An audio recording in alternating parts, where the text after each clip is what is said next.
Yeah! Here we go! It's time for TSS Fantasy. It is Commissioner Cooper. Greatest time of the year, and if you are praising fantasy Jesus, you are doing good stuff. Happy Sunday, happy early morning trash football game. That's why I'm We're back, baby! Let's go! I'm easy like Sunday morning. Aaron Rodgers, like I almost got banned off TikTok for the thing that's That's why I'm easy. He has had some nagging hamstring issues I'm over easy the like years. Sunday morning. My beloved Jets are trash. That's why I'm easy. I'm easy like Sunday morning.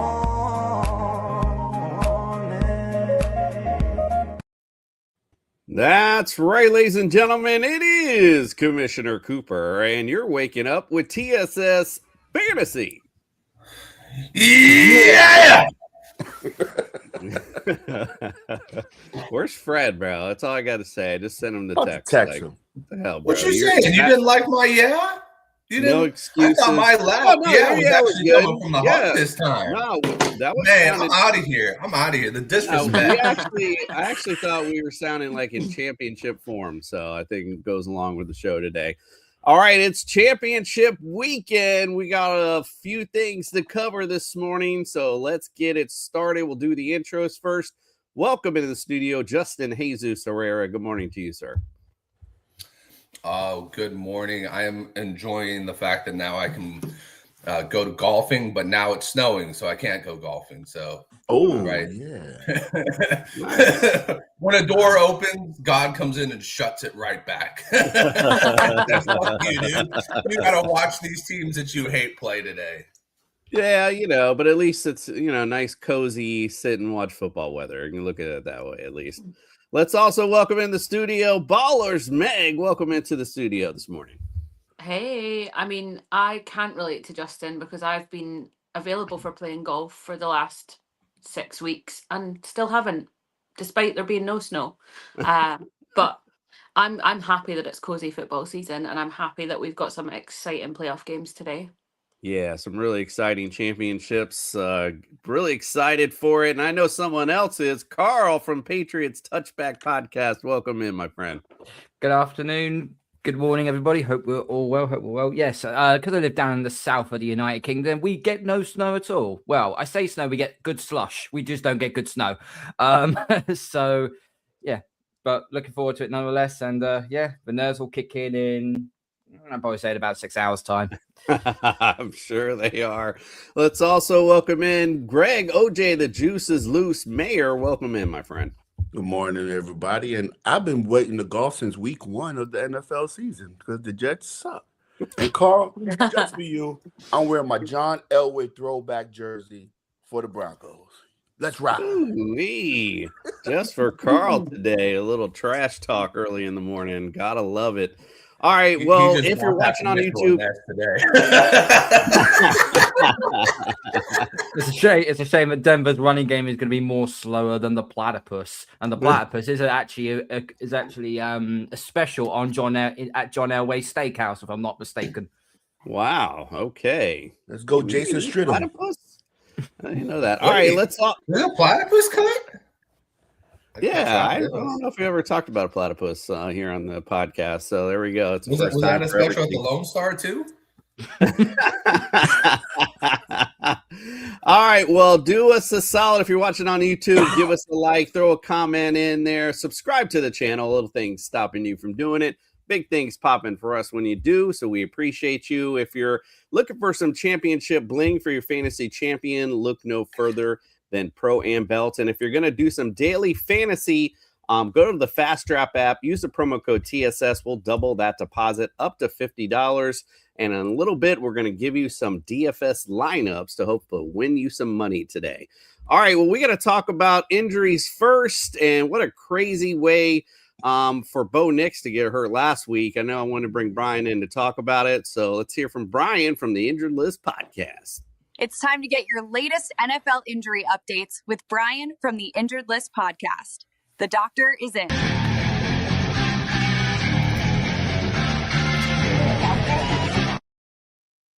What's up? Good morning, Brian. How are you this morning, my friend? I'm good. I'm good. Speaking of platypus, that's a medical condition, actually. I think a lot of the 49ers may have suffered from that due to that electrical substation that's like located right next to their practice facility, which, man, they got to do something about that.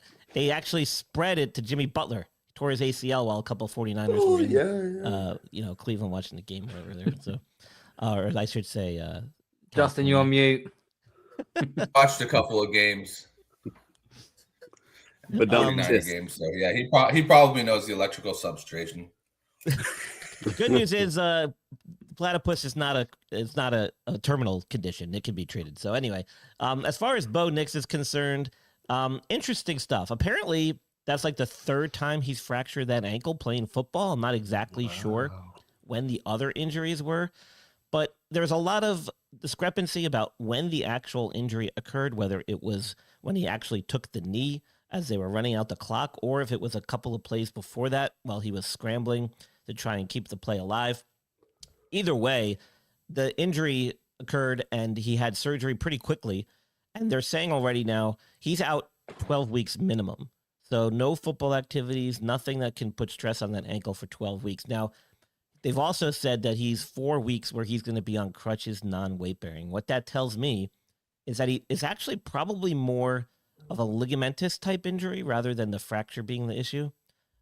There's a couple of surgeries that we do to help stabilize the ankle where there is a fracture involved, but you're really primarily addressing the ligament instability that has occurred because of the injury. And it sounds to me that's more likely what occurred.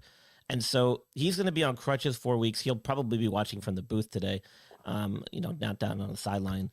But long term, this should not affect his availability. It should not affect his performance. He should be able to make a full recovery. In fact, he should be back in fairly enough time for off-season workouts and whatnot. Yes, Justin, you have a question with your hand raised? I got a question here because we all remember Terrell Owens played on a fractured ankle in the Super Bowl. And more recently, Fred Warner played a full season last year on a fractured ankle. You know, what's the little gray area there, which Bo Nix could have played if there was a chance, or was it just like a fracture that was just not going to be able to work with him? No, I think they knew right away that this was a fracture or some type of soft tissue injury, like I said, with the ligaments that rendered his ankle very unstable right out the gate. I don't think there was any question that he was going to be allowed to play. I think they knew immediately that he was done for the year as soon as they got him back and did their x-rays or whatever test they did to confirm it. It's not so much the fact that it's a fracture. There's a lot to do with where it is, what part of the ankle, what soft tissue potentially is involved. You hear the term fracture is kind of just a generic term. It's not very specific. There are a lot of different injuries like that can happen in and around the ankle joint that can cause other problems, namely stability of the ankle, and that's probably what he had. I can almost guarantee that the surgery he had was probably more akin to like what Tua had in college, where they did the tightrope procedure to stabilize that ankle. And you can do that type of surgery in injuries to the ankle that have fractures or don't have fractures. The timeline that they're describing is very similar to that timeline as far as recovery goes. And that's actually the hardest part of it, this whole thing. It's not what injury he had in the surgery they did, it's the recovery, because 4 weeks off of it, no football activities for 3 months. That takes a toll conditioning wise, getting back on the field and doing stuff. So it's going to take him time, even though 3 months is no football activity, he'll be doing rehab during that time. But until he actually steps on the field and does anything strenuous to that ankle, it's going to be 12 weeks. So. Wow, that's crazy, man. Yeah. Well, bad luck for the Broncos. Maybe good luck for the Patriots, but you never know. Might be that backup miracle Sunday. Never know. So we'll talk about that in a little bit. It's crazy. The last couple teams standing here are the teams that I highlighted on my very intricate, very detailed AI-generated graph just a few weeks ago on the show, if you remember, because it was so memorable. You got the Rams. You got the Seahawks, you got the Patriots, and the Broncos are all, some of the teams that were very least affected by injuries during the course of the season. Here we are, last kind of few teams standing. Unfortunately for the Broncos, they took a hit to their star quarterback at the worst possible time. However, However, a lot of reports and a lot of coaches have come out and said Stidham is the man. If you want to back up in there, Stidham is the man. So they have a fighting chance still. We shall see today. It'll be interesting. It'll be an interesting game for sure. All right, Brian. Everyone go follow Brian at the Injured List podcast everywhere on social media. And of course, right here on That Sports Podcast Network. Brian, we appreciate you. Hopefully we'll see you at Super Bowl if we can get you on, and we'll do a little Super Bowl injury update if we can. Sounds good. All right. Appreciate you, brother. We'll see him out with our friends from NeuroGuard Plus. Dr. Michael Hutchison has harnessed the latest in neuromuscular dentistry and impact technology to develop a mouthguard that does more than protect. It enhances. NeuroGuard Plus isn't just a mouthguard. By focusing on the jaw's physiological position, it provides an added layer of neuroprotection, significantly reducing the risk of sports-related neurological injuries. All athletes should be using a custom mouthguard designed to their bite position. NeuroGuard Plus was created as a means to maintain your physiological jaw position regardless of your bite. The appliance is designed to optimize your upper-lower jaw relationship to improve your strength, your balance, your oxygen intake, and drastically lower your chance of a concussion. Independent studies have shown that the NeuroGuard Plus will provide you with improvement to both upper and lower body strength. The same improvements were not present with a common mouthguard. Over 6,500 athletes have used the NeuroGuard Plus. Dr. Hutchison is happy to say that the amount of diagnosed concussions is 0.2%. The NeuroGuard Plus offers athletes, coaches, and parents an advantage to keep their players safe on the field. If you or your child actively participates in athletics, they need to be protected from the dangers of repetitive head trauma. Get your NeuroGuard Plus mouthguard today. Click on the link and use code ILPSports for 10% discount on your purchase. All right, let's see what's up with today's weather. It's time to get your real-time NFL weather report from TSS Fantasy.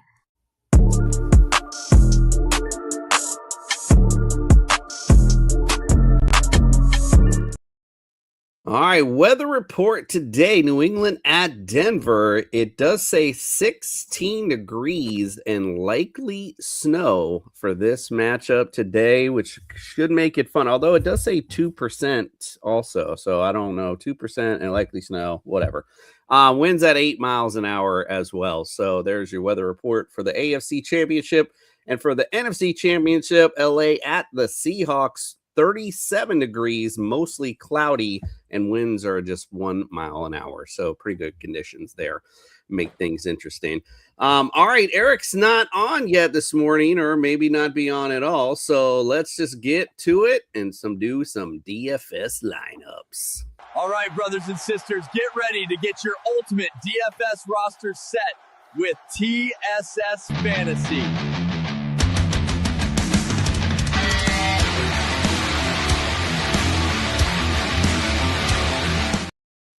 Got to always check to see who was the winner and who was the loser. Let's go with the winner first. Let's see who it was. That's right, motherfuckers.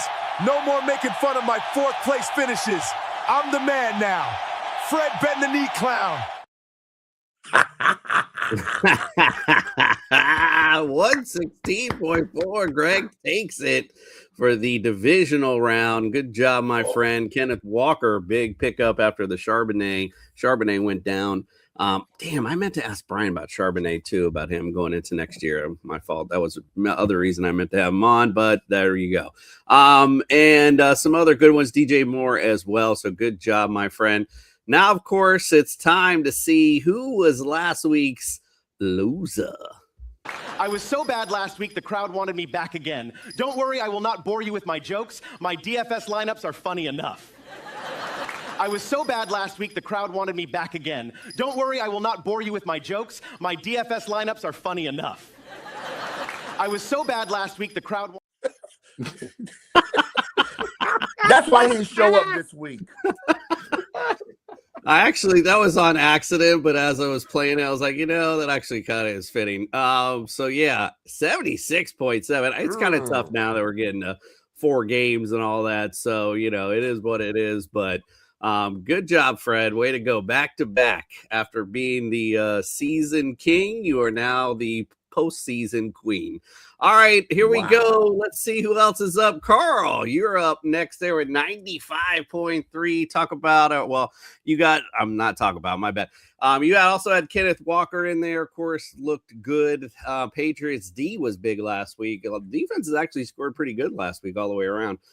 So good job there. Justin following up there with 92 points.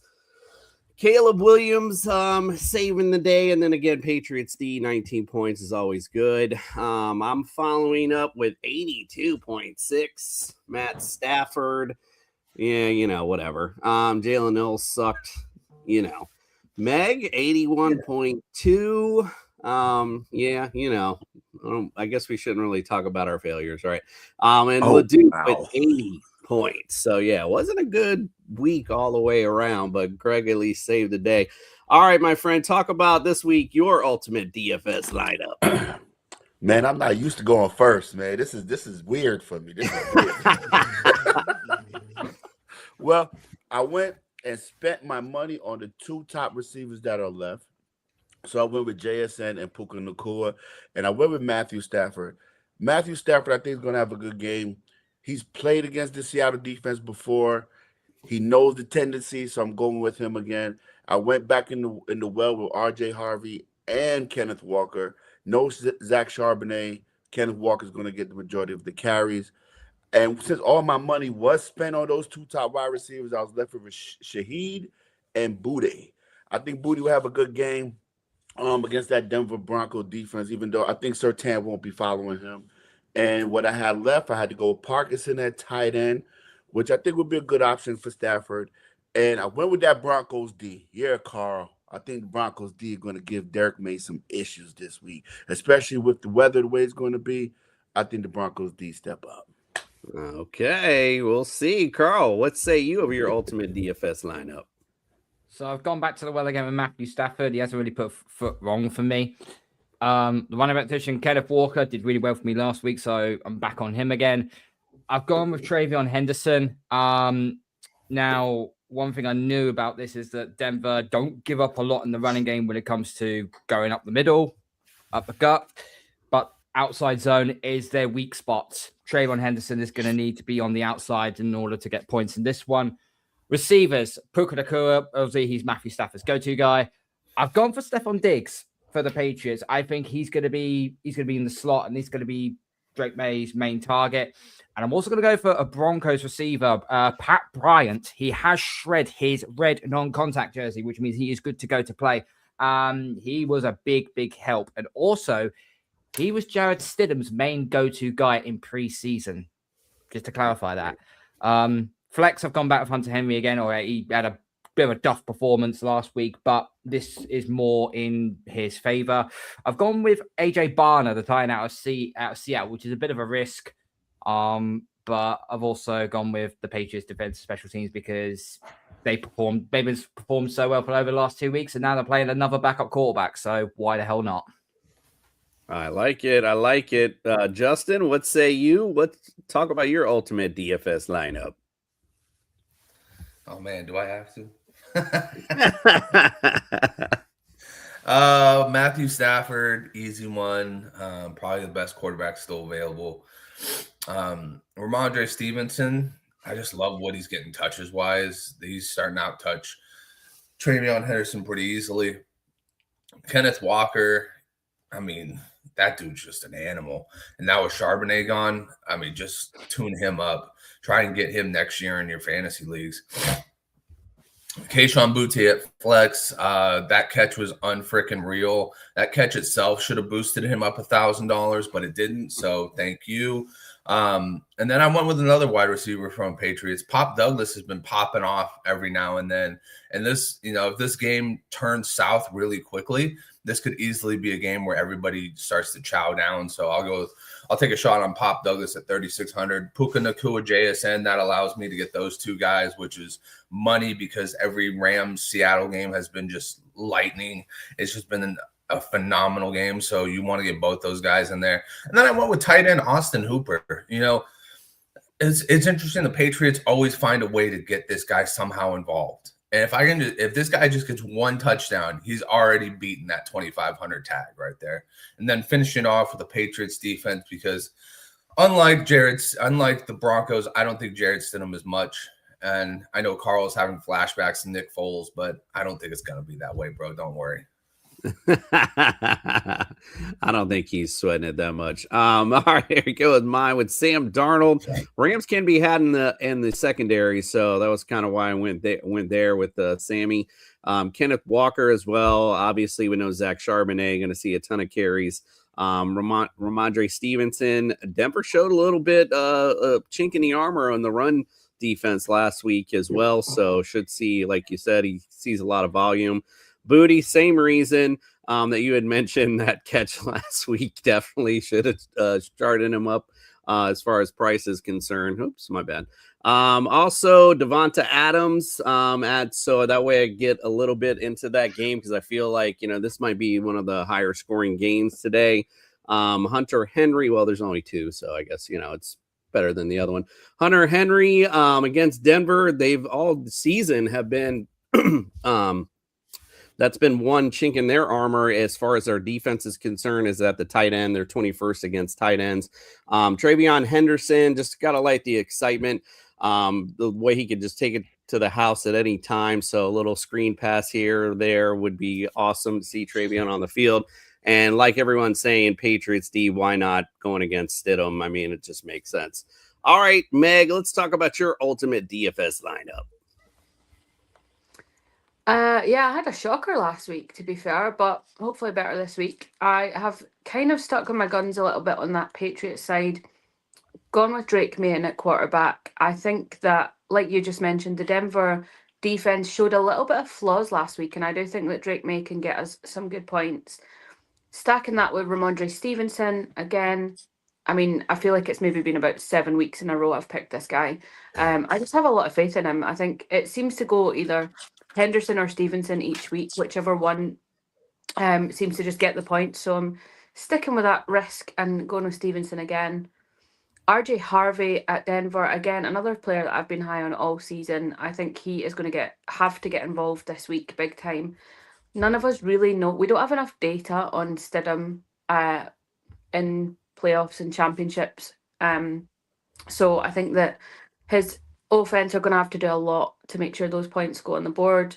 Same over there with Torrey Franklin and Cortland Sutton.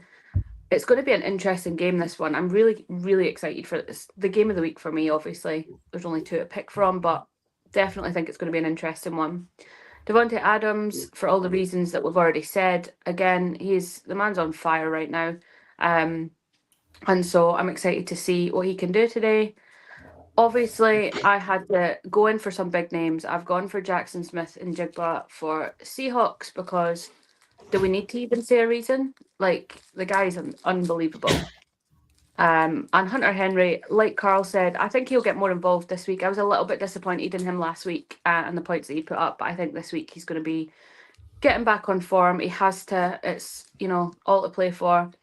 And then Rams defense. Initially, I'd gone for Seahawks, but my budget was a little bit stretched, so we've taken it down to the Rams, and I don't think they're too bad. I don't think it's any defense at this point is too risky. So yeah, give me the Rams for the defense. Yeah, with only 4 options, it's getting kind of close as far as defense is concerned.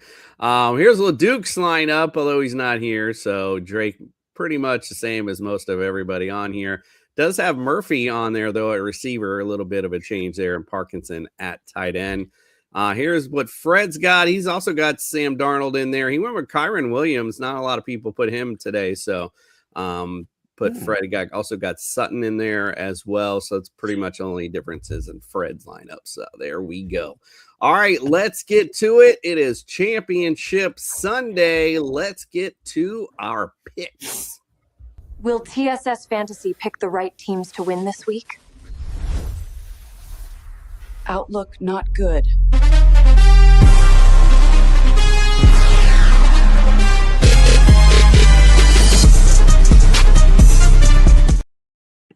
All right, here we go. Talking about last week. Let's see how we did with division picks. Oh, good. Carl, Leduc, Greg, and Meg all at 3-1. Justin and I at 2-2, and there is Fred. The reason why we don't see him this morning, 1-3. Just he sucked in DFS and he sucked in his picks. That's why he didn't show up this week. He did indeed. Look at Greg over here. Greg's going hard on this one. He's like, he didn't a different game. All right, so right now Leduc in the lead at 8-2, Meg right behind one game, and the rest of us all sit at 6-4. So let's see how we make out here in the championship round. Let's start with New England at Denver. Denver leads this overall series 31-24. Last time they played regular season was in 2023. New England won 26-23. Broncos lead the playoff series 4-1. They played in the 87 division round, the 2006 division round, and the 2012 division round was New England. That was the one they won 41-7. The rest, they also in championship 2014 championship, Denver won 26-16, and in the 2016 AFC championship, Denver won 26-16. So there we go. And AFC championships, Denver's 2-0. The line today, though, is 4.5. The over-under is 43.5. Justin, who wins today and why? I'm just gonna go with the Patriots. I mean, like I said, I know Carl is having those flashbacks to when Nick Foles kicked his ass, and he's starting to quiver a little bit. He's not showing it on camera. He's a professional. He's not showing it on camera, but he turns his head every once in a while to bite his tongue. Maybe his finger too. I don't know. We gotta see the indents on there. But I'm gonna go with the Patriots because I've seen Jarrett Stidham play. He's nothing special. He's never been anything special. And I think this is just a team of destiny at this point. I hate to say that about the Patriots being a team of destiny, but it just seems like it at this point. Mike Vrabel's a hell of a coach. That's all I'm gonna say. And everybody who passed up on him, you're seeing why you're stupid right now. Yeah, 100%. I definitely just threw up in my mouth a little, though. All right, Meg, what say you? Who wins this one and why? If you'd asked me this 3 weeks ago, even a week ago, I would have been all about Denver. But knowing what we know now, and even taking the Bo Nix injury out of it and looking at that flaws in the defense that we've spoken about last week, I would be picking the Patriots, and I am picking the Patriots. I think that Drake May has made some fatal errors in the playoff games. We've seen that he's capable of making mistakes, but he's young, and his offense and his defense, to be fair, have stepped up and managed to make sure that it doesn't end their run. So give me the Patriots. Let's fingers crossed in terms of DFS that Ramondre Stevenson, Drake May, and Hunter Henry can get me some points this week because I can't be fourth again. But let's go for those Patriots. I definitely think they can do it this week. Love it. Southern Root Show says we love you, Meg. Love it. All right, Greg, who wins today and why? We're going to save Carl for last. You know, I was home the other day and I was watching the NFL Network, and they were replaying that AFC Championship game where the Patriots lost 20-18 to Peyton Manning and that Bronco defense. And I think it happens again this week. I think the defense comes through. Stidham doesn't have to have a great game. He just doesn't have to mess it up. And Sean Payton is a great coach, and I hate the goddamn Patriots. So that's the reason why I'm going with the Broncos. I can't stand the Patriots, Carl. I hate the Patriots, Carl. I'm sorry, Carl. The ghost of John Elway, Terrell Davis, they're coming today. He said the ghost of John Elway. John Elway's alive. I know that, man. I'm just saying on the football field, bro. The football field. John Elway's alive. What the hell are you talking about? Clip You want to know a ghost reference? The ghost of Demarius Thomas is coming. You meant the spirit. The spirit. Just stay with me. Just stay with me. The Broncos are winning today. Pulling up the upset, and Stidham will be up there with Hostetler and Foles as backup quarterbacks to get their team to the Super Bowl. Ooh, Carl, your time to respond. Who wins today and why? Well, obviously, I'm taking my team to win. I'm not worried about what Stidham won't be able to do. I'm more worried about what the Broncos defense can do. This is all going to come down to, can our offensive line hold up? And can Drake May not hold on to the ball like a loaf of bread? He's been practicing his ball security all week. We'll have to see what happens there. And people have also been saying about the altitude, it can be a bit of a problem, 5,200 feet above sea level. So a lot of people said, oh, you need to be there for a few days to get acclimatized to the weather. Not necessarily. So this is by a sports company called Run. Teams should travel to altitude either immediately before a competition, within 18 to 47 hours to avoid the worst effects of altitude sickness, or at least 10 to 14 days in advance to allow for proper acclimation. Arriving 2 to 4 days before the event should be avoided, as this is when physical performance is often at its lowest. New England touchdown in Denver, 6:30 last night. They are in that 18 to 47 hour time frame. So, but the Jags done the same and they beat their asses. So that's true. So yeah, I'm taking New England. It don't matter, Carl. They're still going down. So we only got Fred and Greg. I was hoping the Stooges picking the Broncos. The two guys that were usually down at the bottom during the season for picks going for the Broncos today. Oh my goodness. I don't see them losing at all. So I just had a message from I someone. gotta respect that because that's some hate for real right there. Like It's they're at hate, least sticking to the NFC or the AFC East hate. Jason's over here like I just want to win this. It's like an abusive relationship for years. They've been whooping on us and whooping on, and Jason, I'm ashamed of you because you're a Dolphins fan. You know, bro, we cannot pick the Patriots, bro. That's common it's not sense. like my pick does not affect the outcome, so I just feel like who cares? Yeah, they've been felt to ask for. Yeah, it's right. In Buffalo, it just is what it is. By the way, Eric commented in here. He says computer was having some fucking up this morning, so we're on Stiddy 15 rush yards. Benito and Milton Williams get sacks. Broncos and Patriots both punt on first possession, plus 300. JSN 100 yards. And he also says he's now taking Broncos because all the hosts are on. I'm telling you, look at Vegas, baby. Vegas is telling Love the story. it. Thank you, Eric. Appreciate you. Vegas knows how to rope in the incompetent people. What are you trying to say, Carl? What are you trying to say?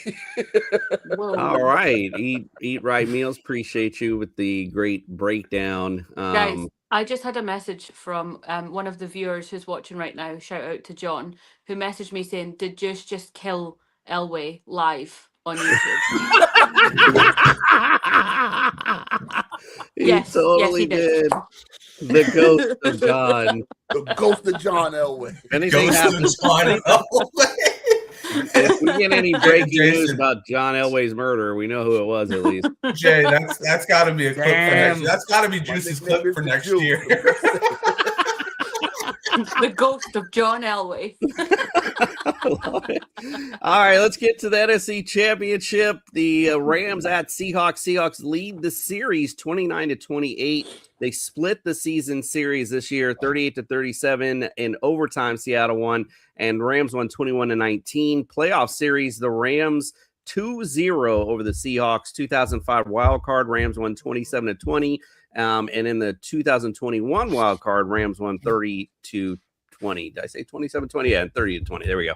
Seattle is favored by 2.5. Over under here is 46.5. Meg, who you liking this one? Give me that Seahawks team all day here. I feel like I've been really harsh on the Rams this season. I don't really know why. Thank you for that. I don't really know why I've got such a bee in my bonnet, chip on my shoulder about the Rams. I actually don't, because we beat them. But I can't back them. I don't know what it is. It's like I see the Rams and I'm like, nah, count them out. And it's massively unfair because Matthew Stafford is incredible and you've got some absolute weapons on that team, but I just can't back them. So, yeah, I don't hate them. I'm not, we're not at Aaron Rodgers level hate for the Rams yet, but like we're there. Okay. It's on the doorstep. So give me the Seahawks, and I think that defense is going to be incredible, like, as per usual, and JSN's going to go off. Yeah, that defense has been great all season long, no doubt about that. Carl, do you have any bees in your bonnet for this game? I'm looking forward to this game. I booked half day off work tomorrow, so I can actually stay out to watch this game properly. I'm torn. I'm so torn between this. On one hand, I think Seattle have done an amazing job, and also their defensive coordinator is also British, so I might have a bit of a soft spot for the Seattle Seahawks to do that. However, when you have got Matthew Stafford at quarterback with Puka Nacua and a first ballot Hall of Fame and Devontae Adams at your receiver position,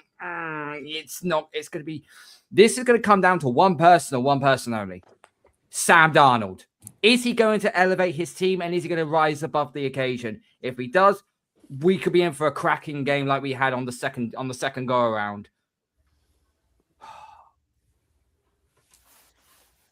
Fuck it, give me Seattle. Give me Seattle. All righty. Love it. Greg, what say you this game? Meg, I feel you on the Rams because that's how I feel about the Patriots. I just can't pick them. I can't. But it's hate. That's hate. I'm going with the Rams, man. I just can't go against Stafford. I can't go against Puka. I can't go against Devontae. And the Rams defense, this is their third time playing this team. So they know each other. They know the ins and outs. They know what they're going to call. They know all the audibles. They know everything. And it comes down, like Carl said, it comes down to Sam Darnold and Matt Stafford. And I'm going to trust the MVP of this season and the guy that's won a Super Bowl already. And I'm going to go with Matt Stafford and the Rams. I just think McVay and the Rams find a way to pull it out. So give me the Rams. I like it. Thank you, Mole56. Nice to see you as well. Fred, of course, his alarm didn't go off, but he wanted to let us know he picked the Rams. Man, get out of here, man. Nobody don't care. All right, Justin, I know this pick really probably had a suck for you, but what say you? Who do you think wins? See, I like how you started with Meg, because Meg was like, I have nothing against the Rams, because I would have gone straight to me next, but you let me stir it up. You let it really boil in my blood, because I do fucking hate the Rams. But I hate the Seahawks too. I mean, both these teams can really go piss up a rope for all I care.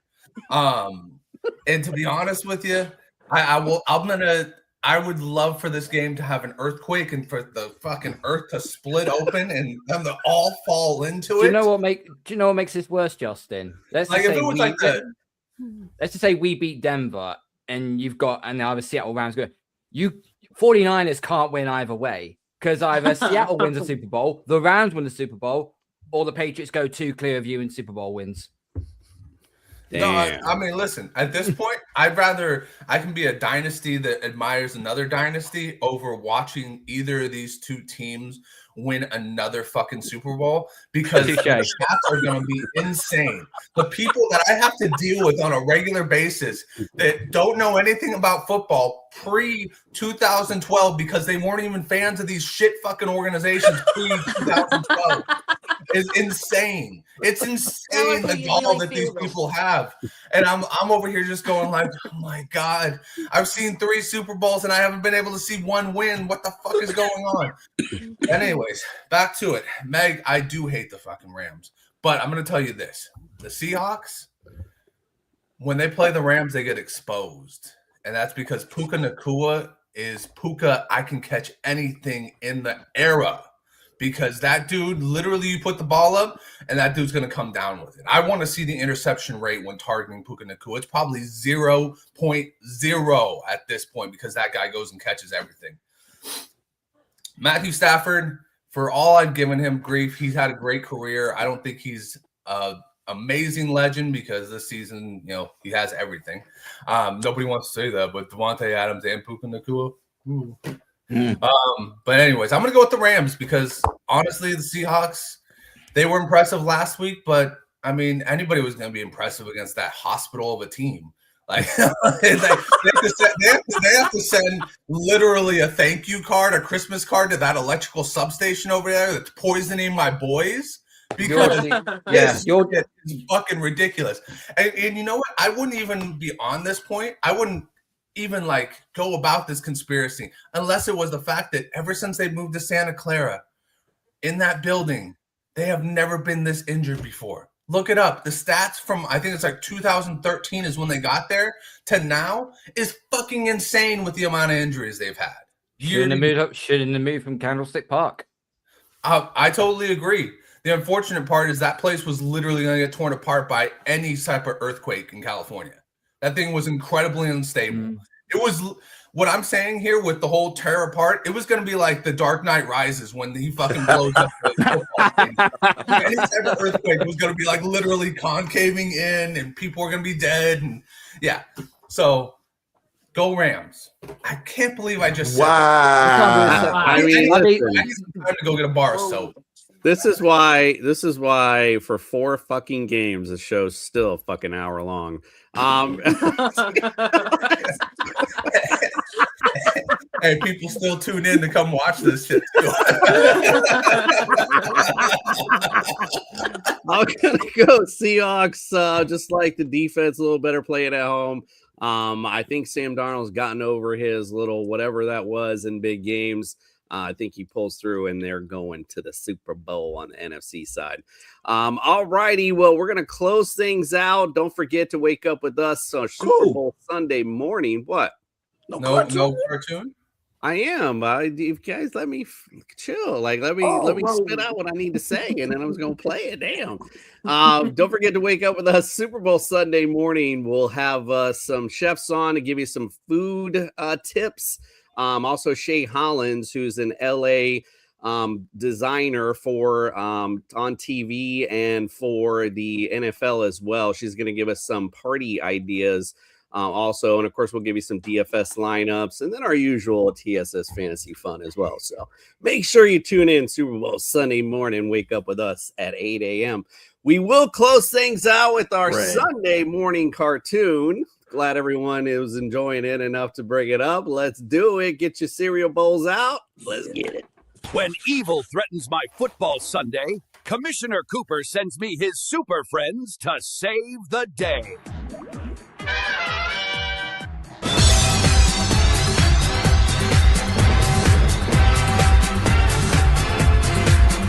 Meanwhile, at the Hall of Justice. We got the Los Angeles Rams invading Seattle to stop the Seahawks Super Bowl run.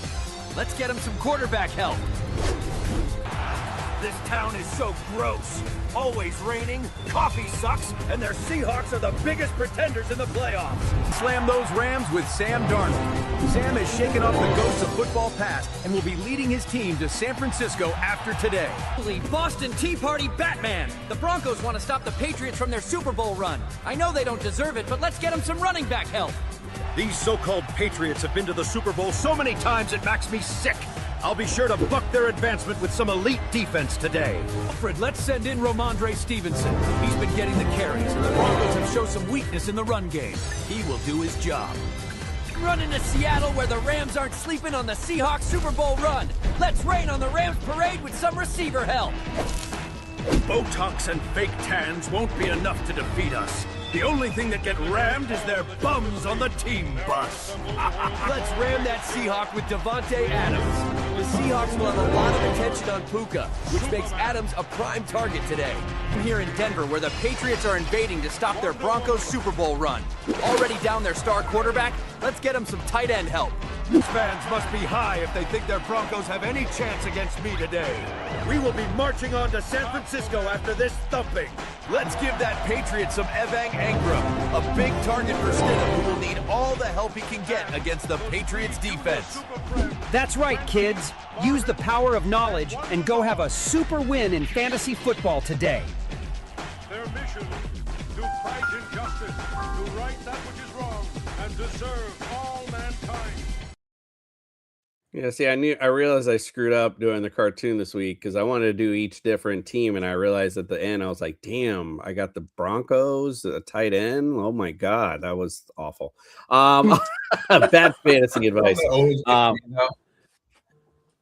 What's Something that? always gets me is that Aquaman has the Flash emblem on his chest every single time. It always gets me. I always pop. Yeah. I never even noticed. That's funny. It's probably because that's the last one I do after the Flash one, so it probably just keeps it in there. That's hilarious.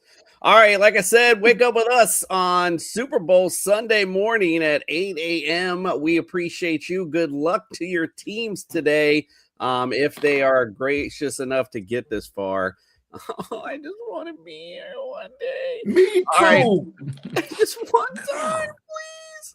All right, we appreciate all of you. We'll see you Super Bowl Monday morning, and we are out.